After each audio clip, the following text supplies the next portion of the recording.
expert news and views on the Lowcountry real estate scene. The Brian Beatty Real Estate Show on 1250 WTMA. Welcome back, folks, as the Brian Beatty Real Estate Show continues here on the Big Talker, 1250 WTMA and WTMA.com.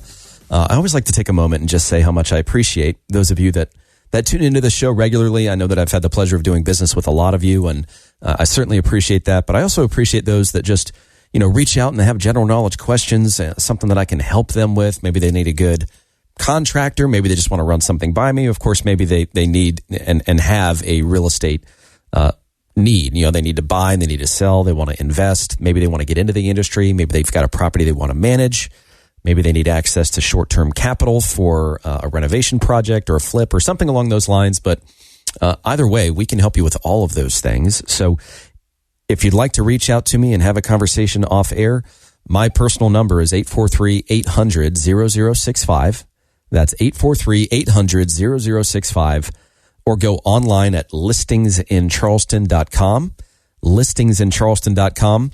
And I'll tell you this, we've got like 800 something videos on YouTube where if you want to put a face to the name, for those of you that listen to this program, if you just go to YouTube and search the Brian Beatty team, you'll see my beautiful face and you can watch the videos, and there's a whole variety of topics on there. So, and then of course we've got podcasts and stuff like that on iTunes and Spotify and Google Play. So anyways, we're in a bunch of different locations, but we just appreciate the opportunity to share this information with you. So I want to go through the process of selling a home in this market right now, because there are some challenges. We're still at we're dealing with the afterburn of a very, very hot real estate market where people had basically an insatiable appetite for real estate here locally. It's starting to wane a little bit, but it also depends on the area, the price range, and the property. So I want to talk about a few different things. I want to talk about the importance of home preparation, because we've, agents and I think sellers to an extent got a little lazy. They got a little spoiled. They didn't have to do as much to prepare their home for sale because there were so few homes for sale, kind of like there are now, that, they were going to get swarmed with activity anyways. So why go through the extra work? Well, I can understand the mentality behind that, but the reality is the more you invest into preparing your home to be sold for top dollar, the more likely it will be that you'll get top dollar. There are some things, though, that, they just kind of make me cringe a little bit, because most sellers, and this I have found to be true over the course of my 17-year career, most sellers want to invite a real estate agent over to talk about selling their house when they feel comfortable having an agent walk through their house, as if we are extremely judgmental. And I'm sure that there are plenty of agents that are. But what will happen is they'll go and they'll do a bunch of work to the house and they'll get it ready before they even call us. And I want to encourage you to ask for help.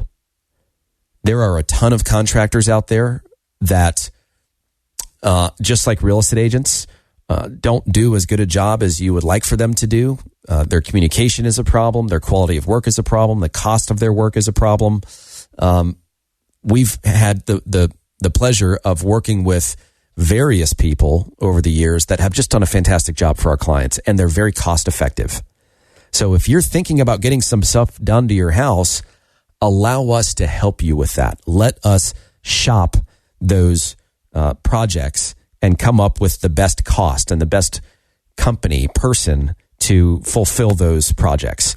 It just sucks when people invite you over to the house and you realize that they basically spent thousands of dollars more than had they gone through you could have helped them save. So the other thing that I would mention is there's a big difference between repairs and renovations, right? I, generally speaking, do not encourage people to renovate their property to sell unless the project makes sense. And how do I word this? I guess I'll give you an example of what not to do. If your home was built in the 80s and there's been nothing done to kind of modernize the house, to upgrade the home, it just looks like it was built in the 80s, and you want to go in and you want to totally renovate the master bathroom and have this amazing, beautiful master bathroom, and it's going to cost you $40,000, but everything else in the house is still dated, you're not going to get as much money as if the rest of the home matched the quality of the bathroom. Or another example, don't spend $50,000 on a kitchen renovation on a property that's worth $200,000. I mean, I'll never forget this one story. This was early on in my career, and a guy called me and he said, "Hey, I've got a trailer out in Hollywood that I'd like to sell, and before you turn up your nose, this is going to be the nicest trailer you've ever seen." And I was like, "Hey, I'll work with anybody so long as I can help them. I'm not picky. I'm here to work. I'm here to make it happen." So I end up going out to this trailer, and he was right. It was beautiful. Heart pine flooring. He had basically completely gutted this trailer on the inside, a double wide. And in the bathroom, this guy owned a granite and tile yard, and just he did a bunch of tile work. So he had a bunch of leftover materials. So his master bathroom was covered floor to ceiling in tile and granite, the whole 9 yards. There was so much weight from all of the material that the floor was starting to sag. It was like, it was sagging in the middle of the floor. And so that would be an example of over improving your property. We have to be really careful about what we choose to spend our money on. And in most instances, you can get away with saving money on certain things. But there are some things that if you're going to do it, you got to do it right. Like, what's an example? Something like the roof. If your roof is leaking, then we need to have someone come out and look at that and assess that roof and determine whether it can be patched or if it needs to be replaced. Now, maybe you're not in a position financially to replace a roof. Well, it needs to be incorporated into the sales price and the overall approach to selling the property. And the other agents, the other buyers need to know that we took that into account when we were pricing the property. Because what they'll do, and what you need to be careful of, is if you incorporate that into your initial asking price for the house, and then someone comes in and they say, well, it needs a new roof, so I'm going to knock $10,000, $12,000, $15,000 off the cost of the house. Well, you can show them the quote, you can show them the comps, and you can say, hey, I've already taken that into consideration. A lot of agents aren't taking these steps with folks. They're not gathering information. They're not gathering quotes to ultimately prepare for that conversation down the road. And what ends up happening is a buyer will, it's pretty easy still in this market to get something under contract. It's not quite as easy to get it closed, because once that property goes under contract, you've got a second round of negotiations. And that's based off the home inspection or the CO 100, which is a termite and moisture report. And so what a lot of buyers will do is they'll initially kind of give you what you want on the asking price side, and then they'll beat you up. They'll beat you up on that home inspection. They want everything fixed, or they want a credit for repairs, and the credit's based on a quote that was provided by their contractor. Now, be very clear on this. That buyer's contractor, if they know that you, the seller, are the ones footing the bill, will not do you any favors, right? There's no best friend discount. There's no repeat client discount. There's nothing, right? You want to be the person that gathers the quotes on the things that will ultimately likely be requested to be repaired by that buyer, so that you can confidently negotiate those terms and save money in the process. Because if you've got contractor number one that says, hey, I can do all this work for $5,000, and contractor number two that was done by the buyer saying, well, it's going to be $8,500. If you didn't have that conflicting information, you would probably go for that $8,500 number because that's all you know. Now, I've had the benefit of spending millions of dollars of my own money in renovating property and in flipping real estate. I know how much things cost. I can't even tell you at this point the number of home inspection reports I've seen. Thousands. I've seen tens of thousands of homes. I mean, I've got a good idea of what things cost, what they should cost. So rely on us to help you with that part of the process, with preparing your home for sale. And then we can also look at what should be done versus what should not be done. What's not worth the time or the investment. I also want to talk for just a second about marketing and advertising. And I'm not going to get into everything that we do from a marketing perspective. because it's just, we have a very specific and very unique way of marketing our properties for sale. And this is something we have done for years and years and years, even in a market like what we've experienced over the past few years, where, let's be honest, selling listings have been pretty easy because there's so much demand.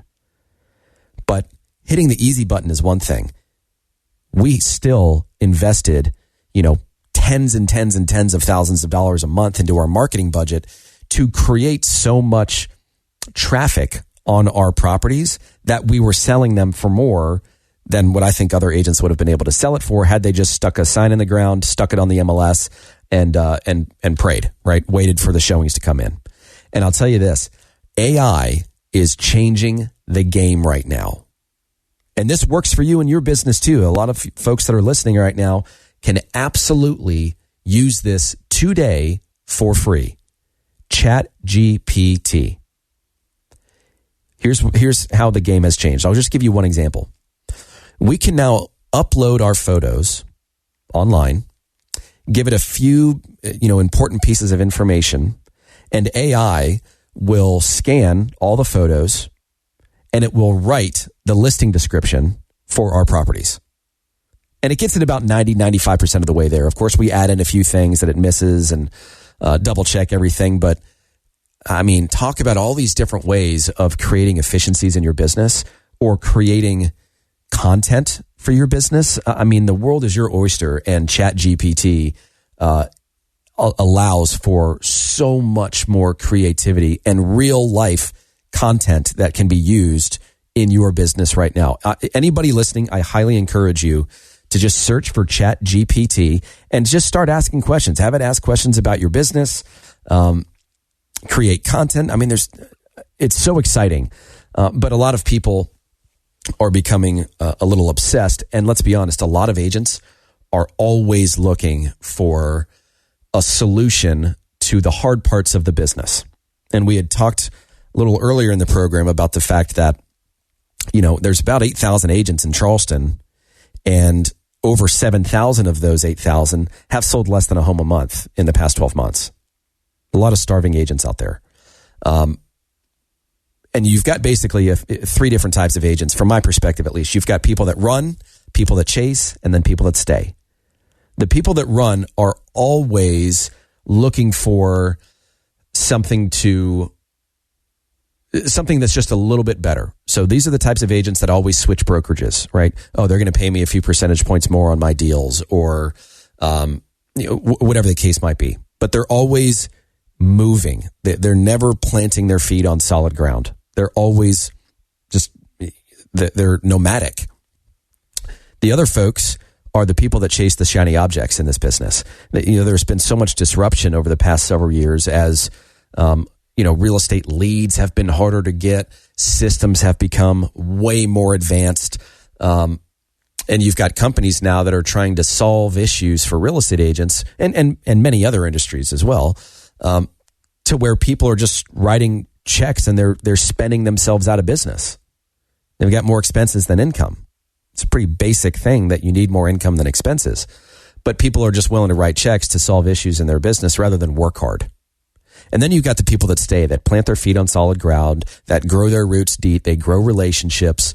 I'm not going anywhere. I've been doing this for 17 years and I'll be doing this for God knows how many more. But, I'm not the type of person to chase the shiny object. I know what works. I know how people think and how they respond. I know how to market properties and ultimately generate business for my clients. If you think about it, really, I'm in two businesses. I'm in the business of helping people buy and sell real estate, and I'm in the business of finding people to help buy and sell real estate. That second part is what most people struggle with. And it doesn't have to be in the business of finding people to help buy and sell real estate. You could replace that real estate portion with any other industry and look at any other company that does a really good job and they do a really good job of marketing. The same thing applies when you're selling real estate, when you're marketing properties for sale. You want to create so much urgency and so much potential fear of loss that people have to act. Like, we have a listing that just went on the market 2 days ago for $1.75 million. Last time I checked this morning, we have 18 showings in 2 days. It is getting swarmed. but we took our time. We did it the right way. We created a backlog of interest in the property. And now when we press the button to actually make it live, everybody swarms it at once. And so what happens? You see other people fighting over the same property. They then think to themselves, hey, if I don't do something about this, someone else will. We need to act now. That's what you want when you're marketing properties for sale. How you do that, though, isn't as easy as it looks. So I'll tell you what, I'm going to take a break and we're going to come back. But I will say this, for this month, we're offering 25% off of our premier listing package. So we're going to save you some money by hiring us to help you sell your house. And we've got a variety of different commission plans and incentive-based plans. But if you'd like to learn more about that, feel free to give me a call, 843-800-0065. That's 843-800-0065. Or you can always check us out online at listingsincharleston.com. Stick around for the last few minutes of the Brian Beatty Real Estate Show right here on the Big Talker, 1250 WTMA and WTMA.com. Visit Brian Beatty's website at listingsincharleston.com. The Brian Beatty Real Estate Show continues next on the Big Talker, 1250 WTMA.